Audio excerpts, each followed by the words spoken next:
The role of the fax cover letter, essentially, you're choosing to send your resume via fax rather than an electronic email or rather than snail mail, which will take a long time. Fax can sometimes be beneficial.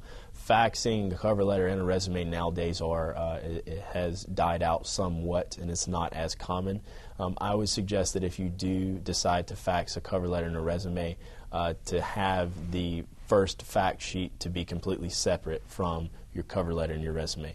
Again, because you've put so much time into formatting those two documents that you want to leave them the way that they are. And so obviously you're going to need to obtain the information needed from the organization who is to receive the fax. And aside from the rule of not going with templates when we go with the cover letter and the resume, it is okay to use a template for a fax letter.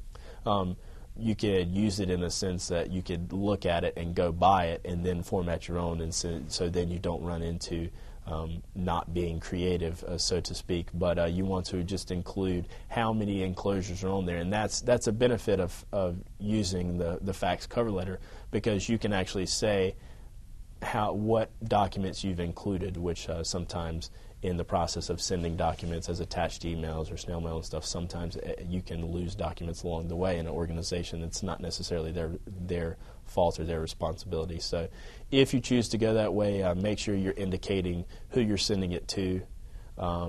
Make sure you have their fax number, attention to that hiring manager, what is included, and how they can contact you back via fax or via email or however.